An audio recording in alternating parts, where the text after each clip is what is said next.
Welcome to studio news bulletin. ముందుగా headlines. దేశం గర్వపడేలా అమరావతి రూపుదిద్దుకోవడం ఖాయం. AP CM Chandrababu.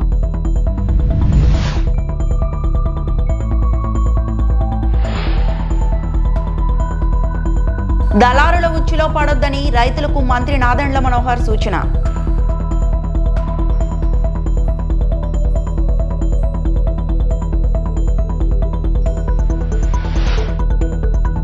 దేవతల రాజధాని, రైతుల త్యాగం అమరావతి. మంత్రి నారా లోకేష్.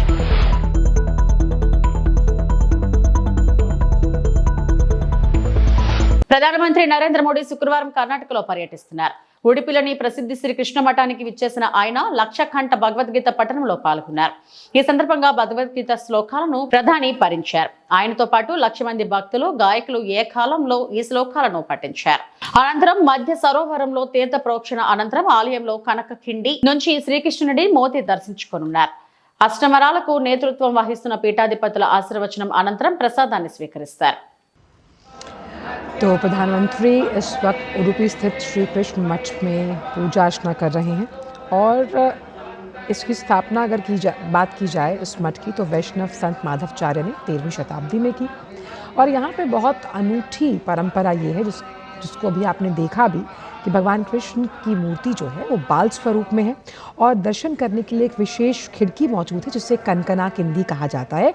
इसी के माध्यम से आप वहाँ पर दर्शन अभिलाषी बन सकते हैं। और ऐसी प्राचीन कथा है कि भक्त कनकदास का जो गहरा भक्तिभाव है।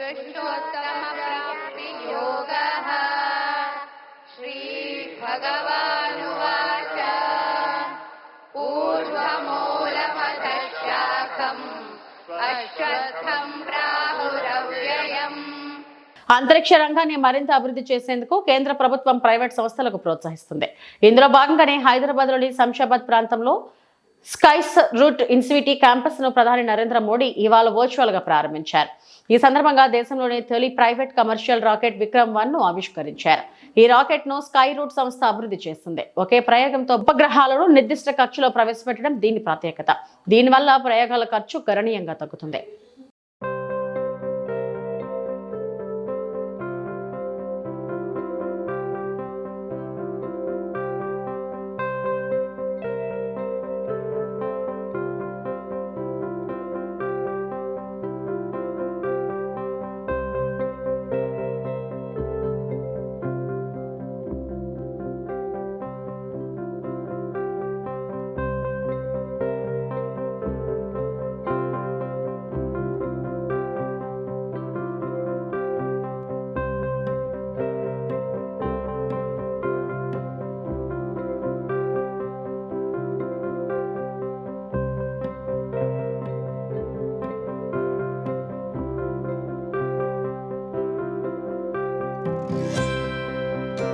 రాజధాని నిర్మాణానికి రైతులు స్వచ్ఛందంగా ముందుకొచ్చారని సీఎం చంద్రబాబు అన్నారు. 34,000 ఎకరాలు ఇచ్చిన రైతులకు మనస్ఫూర్తిగా ధన్యవాదాలు తెలిపారు. అమరావతిలో 15 బ్యాంకులకు, ప్రభుత్వ రంగ సంస్థల ప్రధాన కార్యాలయాల నిర్మాణానికి కేంద్ర ఆర్థిక మంత్రి నిర్మలా సీతారామన్ శంకుస్థాపన చేశారు.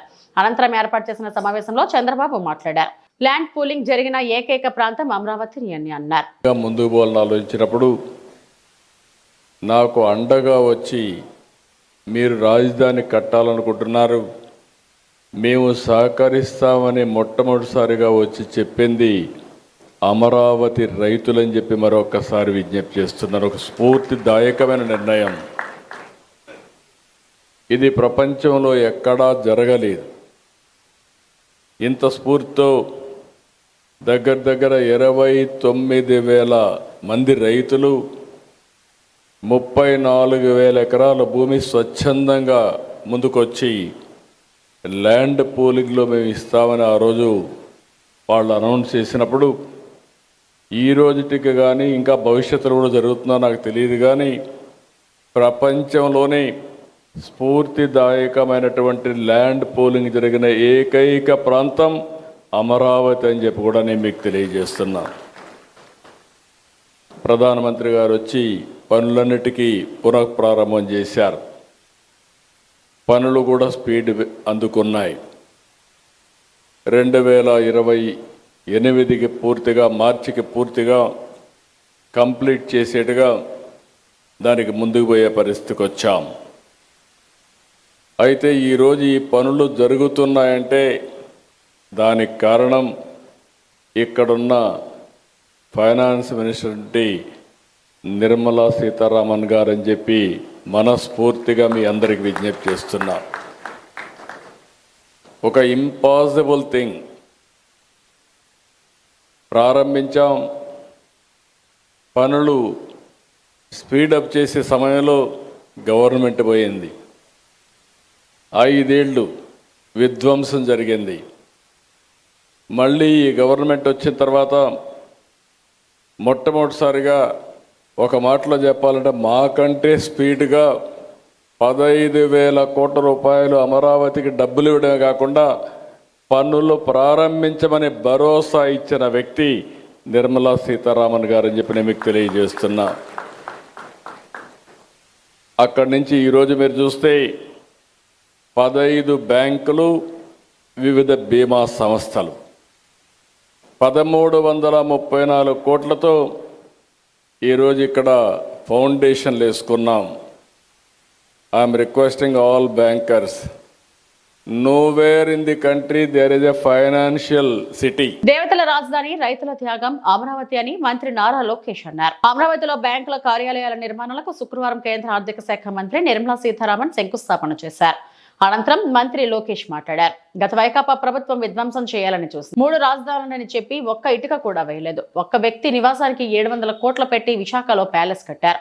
ఎన్ని ఇబ్బందులు పెట్టినా జై అమరావతి నినాదంతో ముందుకెళ్లాం. ఒకే రాష్ట్రం, ఒకే రాజధాని అని ఆనాడు పోరాటం చేశాం. జై అమరావతి అన్నందుకు రైతులపై కేసులు పెట్టారు. 1631 రోజులు అమరావతి ఉద్యమం నడిచింది. 270 మంది రైతులు ప్రాణాలు కోల్పోవడం చూశాం. సుమారుగా 3,000 మంది రైతులపై ఆనాడు కేసులు పెట్టారని అన్నారు. అమరావతి దేవతల రాజధానిని దయాలుగా విధ్వంసం చేయాలని ఆనాడు చూశారు. 3 రాజధానులని 3 ముక్కలాటలాడి కనీసం ఒక్క ఇటుక కూడా అయిన పరిస్థితి మనందరం చూసాం. కానీ ఒక్క వ్యక్తి నివసించడానికి 700 కోట్ల రూపాయలు ఖర్చు పెట్టి విశాఖపట్నంలో ప్యాలెస్ కడతాం కూడా ఆంధ్ర రాష్ట్ర ప్రజలు చూశారు. ఎన్ని కుట్రలు చేసినా, ఎన్ని ఇబ్బందులు పెట్టినా జై అమరావతి అనే నినాదంతో మనందరం కలిసికట్టుగా ముందరికెళ్ళాం. మనందరం చూసాం. చిన్న పిల్లల దగ్గర నుంచి 80 సంవత్సరాల వృద్ధి వరకు మనందరం ఒకే నినాదం, ఒకే రాష్ట్రం, ఒకే రాజధాని, జై అమరావతి అని ఆనాడు పెద్ద ఎత్తున మనందరం పోరాడం. జై అమరావతి అన్నందుకు రైతులపైన కేసులు పెట్టారు. మహిళల్ని ఏకంగా పోలీసు బూటులతో ఆనాడు తంతం కూడా మనందరం చూసాం. 1631 రోజులు అమరావతి ఉద్యమం నడిచింది. 2,000 మంది 270 మంది రైతులు వాళ్ళ ప్రాణాలు కోల్పోతాం కూడా చూసాం.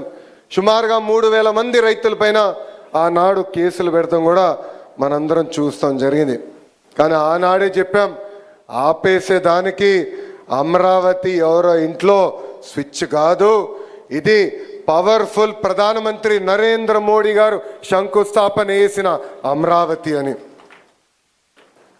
ముఖ్యమంత్రి గారు అడిగిన వెంటనే పెద్ద ఎత్తున రైతుల ముందరికి వచ్చి ఆనాడు 3 పంటలు పంటున్న భూముల్ని 5 కోట్ల ఆంధ్రుల కోసం రాజధాని ఏర్పాటు చేస్తాం కోసం మీరందరూ భూములు ఇస్తాం జరిగింది. అందుకే ఈరోజు కూటమి ప్రభుత్వం ఏర్పడిన తర్వాత, ప్రజాప్రభుత్వం ఏర్పడిన తర్వాత ఒకే రాష్ట్రం, ఒకే రాజధాని, అదే అమరావతి, కానీ అభివృద్ధి వికేంద్రీకరణ చేసి చూపిస్తామని హామీ ఇస్తాం జరిగింది. ఇప్పుడు గౌరవ మంత్రి కాళేశ్వరం ప్రాజెక్టుపై తెలంగాణ జాగృతి అధ్యక్షురాలు కల్వకుంట్ల కవిత షాకింగ్ కామెంట్స్ చేశారు. కాళేశ్వరం ప్రాజెక్టుతో నిజామాబాద్, కామారెడ్డి జిల్లాలకు ఒరిగిందేమీ లేదని విమర్శలు చేశారు. ఇవాళ కామారెడ్డిలో కవిత పర్యటించారు. పలు కార్యక్రమాల్లో ఆమె పాల్గొన్నారు. అనంతరం మీడియాతో కవిత మాట్లాడారు. నిజాం సాగర్ ప్రాజెక్టు పూడికతీతను వెంటనే కాంగ్రెస్ ప్రభుత్వం చేపట్టాలని డిమాండ్ చేశారు. నిజాం సాగర్ టూరిజం, కౌలాస్ కోట ఓ స్పాట్ గా ఏర్పాటు చేయాలని సూచించారు. మొంతా తుఫాన్తో జిల్లాలో పత్తి రైతులు నష్టపోయారని చెప్పుకొచ్చారు. జుక్కల్ ప్రాంతంలో జిన్నింగ్ మిల్ ను ఏర్పాటు చేయాలని కోరారు. జిన్నింగ్ మిల్ కోసం జాగృతి పోరాటం చేస్తుందని తెలిపారు. ఇందిరమ్మ ఇళ్లను అర్హులైన వారికి ఇవ్వాలని డిమాండ్ చేశారు.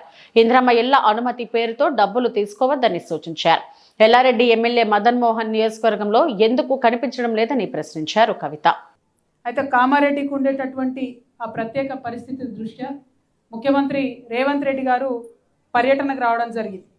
ఆగస్టు 27, 28 తేదీల్లో భారీ వర్షాలకు కామారెడ్డి అతలాకుతలం అయిపోయి ఈ జిల్లాలో ఉన్న 94,000 ఎకరాల్లో వరి, పత్తి, మొక్కజొన్న, సోయా ఈ కూరగాయల పంటలన్నీ కూడా వాటితో పాటు కూరగాయల పంట. ఆ సందర్భంలో ముఖ్యమంత్రి గారు 24 ఆగస్టుకు రాకుండా బాగా వానలు పడుతున్నాయి, నా హెలికాప్టర్ నా గాలి మోటార్ గాలి ఎగురుతలేదు కాబట్టి నేను తర్వాత పర్యటనకు వస్తా అని చెప్పి సెప్టెంబర్ 4వ తారీఖు నాడు పర్యటనకు రావడం జరిగింది. వచ్చి ఆయన అన్నీ తిరిగిపోయిండు, చూసుకొని ముఖ్యమంత్రి గారు అన్న మాటలు ఏంటంటే వరదల కారణంగా చనిపోయిన వారి కుటుంబాలకు 5 లక్షల రూపాయలు ఇస్తాం, పంటలు దెబ్బతిని ఇసుక మేటలు ఎక్కడైతే వేసినాయో వారందరికీ ప్రత్యేక సాయం అందిస్తాం, పశువులు చనిపోయిన వారిని ఆదుకుంటాం, ఇండ్లు కూలిపోయిన వారికి ఇందిరమ్మ ఇండ్లు ఇస్తాం, వరద సాయంపై మళ్ళీ 15 రోజుల్లో సమీక్ష చేసి మీ అందరికి అండగా ఉంటా అని ముఖ్యమంత్రి గారు ఆనాడు చెప్పడం జరిగింది. దారుణం ఏంటంటే ఇంట్లో ఏ ఒక్కటి కూడా జరగలేదు. కేవలం ఒక 400 ఇండ్లకు 11,000 రూపాయలు తక్షణ సహాయం కింద అందించి బయటపడ్డారంటే ఇంతవరకు ప్రభుత్వం నుంచి ఎవరు కూడా వెనక్కి తిరిగి చూసిన పరిస్థితి లేదు. నిన్న మేము పోయి మరి ఏదైతే పంటలు మునిగిపోయినటువంటి రైతులు వారి కుటుంబాలతో మాట్లాడితే వాళ్ళ బాధ కాదు, దాదాపు 2-3 ఫీట్లు ఇసుక పేరుకపోయి ఉన్నది. దాంతోపాటు కొట్టుకొచ్చినటువంటి రాళ్ళు, రప్పలు కనీసం ఆ పొతం చేసుకొని చేద్దామంటే కూడా పని వారి దగ్గర ₹1 లేనటువంటి పరిస్థితి. ఎందుకంటే ఇండ్లకిండ్లు కొట్టుకపోయి కట్టుబట్టలతో రోడ్డు మీద ఉన్న పరిస్థితి. మరి ప్రభుత్వం మాత్రం కనీసం తిరిగి వెనక్కి చూస్తలేదు. ఈ ముఖ్యమంత్రి గారు ఆనాడు కామారెడ్డి నుండి కూడా పోటీ చేశారు, మరి చాలామంది ఆయనకు కూడా ఆ రోజు ఓటేసారు. ఇవాళ కొడంగల్ మీద ఏదైతే ప్రత్యేకమైన శ్రద్ధ పెట్టి ముఖ్యమంత్రి గారు పనిచేస్తున్నారో కామారెడ్డి మీద మాత్రం సీతకన్ను వేసినారని చెప్పక తప్పలేదు. ₹1 కూడా కామారెడ్డికి రాలే.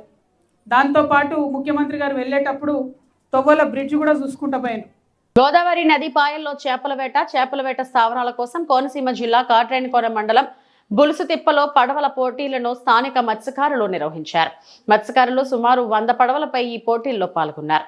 పోలీసులు, రెవెన్యూ అధికారులు ఈ పోటీలను పర్యవేక్షించారు. నిర్దేశిత ప్రాంతానికి ముందుగా ఎవరు చేరుకుంటే వారు అక్కడ ఏడాది పాటు చేపలు వేటాడుకునే హక్కు లభిస్తుంది. ఇతరులకు అక్కడ వేట కొనసాగించడానికి అనుమతి ఉండదు.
తుఫాను మాటున ధాన్యాన్ని తక్కువ ధరకు కొనుగోలు చేస్తున్న దళారుల ఉచ్చులో రైతులు పడద్దని మంత్రి నాదెండ్ల మనోహర్ సూచించారు.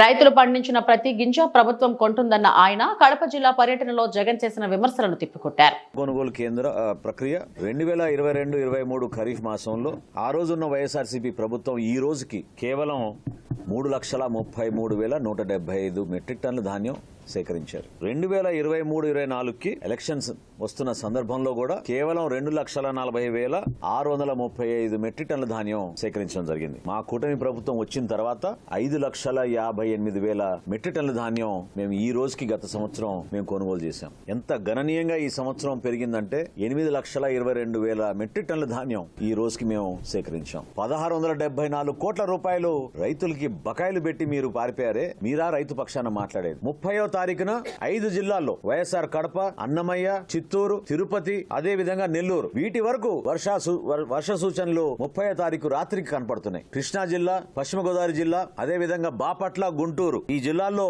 ఐసోలేటెడ్ షవర్స్ అంటే కొన్ని ప్రాంతాల్లోనే వర్షాలు పడే సూచనలు 1వ తారీఖు నుంచి ఉంది. కాబట్టి దయచేసి మీరు ఎవ్వరు కూడా హడావడిగా ఈ సమాచారం కావాలని కొంతమంది దుష్ప్రచారం చేస్తూ ఒక అలజడి సృష్టించి తక్కువ ధరకే మీ దగ్గర కొనాలని చేస్తున్న ప్రయత్నాన్ని మీరు ధైర్యంగా దాన్ని తిప్పికొట్టండి. మీకు అండగా మేము నిలబడతామని మీకు మాటిస్తాం. నర్సంపేట మండలంలోని చంద్రాయపల్లి గ్రామానికి చెందిన బొమ్మిరి మహేష్ ములుగు జిల్లాలోని మల్లంపల్లిలో పంపులు రిపేర్ చేసి పనిచేస్తుండగా తాను చేసే పని ద్వారా వచ్చే డబ్బులు తన జల్సాలకు సరిపోక సులువైన మార్గంలో తక్కువ పెట్టుబడితో ఎక్కువ డబ్బులు సంపాదించాలని, ఎలాగైనా గంజాయి కొని దానిని బయట ఇతరులకు అమ్మాలని అనుకుని తన స్నేహితుడైన నల్లబెల్లి మండలంలోని ఎర్ర చెరువు తాండ నివాసుడైన పాండ్యరాజు ఎండు గంజాయిని కొనుక్కొని నర్సంపేటకు తీసుకొచ్చి దాన్ని అమ్మే క్రమంలో ముత్తోజిపేట గ్రామ శివారుకు రాగా ఎస్ఐ రవికుమార్ మరియు సిబ్బందితో పెట్రోలింగ్ చేస్తుండగా వారిని చూసి భయంతో పారిపోయే ప్రయత్నం చేయగా పోలీసు వారు అతన్ని పట్టుకొని తనిఖీ చేయగా 1/2 కేజీ ఎండు గంజాయి, దాని విలువ సుమారు 25,000 రూపాయలు ఉండగా అతనిని ఎక్కడ నుండి తీసుకొస్తున్నావని ప్రశ్నించగా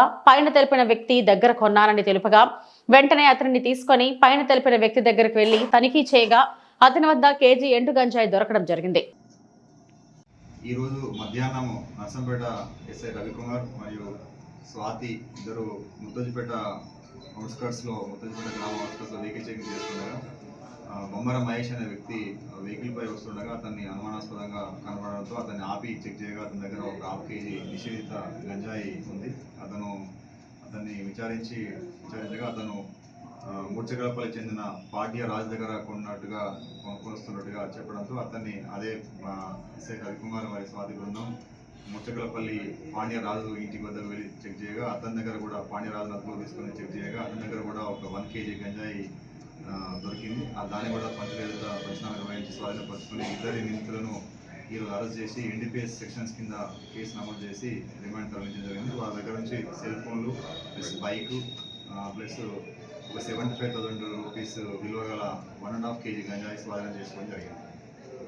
ఈరోజు మధ్యాహ్నం నర్సంపేట ఎస్ఐ రవికుమార్ మరియు స్వాతి ఇద్దరు ముత్తోజిపేట ముత్తోజిపేట గ్రామ అవుట్స్కర్ట్స్లో వెహికల్ చెకింగ్ చేస్తుండగా బొమ్మర మహేష్ అనే వ్యక్తి వెహికల్ పై వస్తుండగా అతన్ని అనుమానాస్పదంగా కనబడడంతో అతన్ని ఆపి చెక్ చేయగా అతని దగ్గర ఒక 1/2 కేజీ నిషేధిత గంజాయి ఉంది.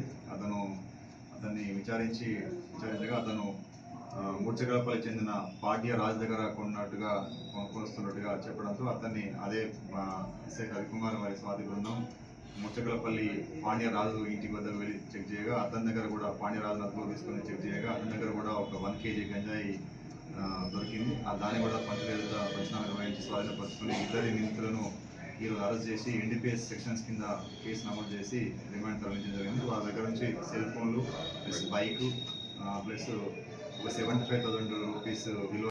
ఇవి ఇప్పటివరకు నా బులెటిన్ అప్డేట్స్. నమస్తే.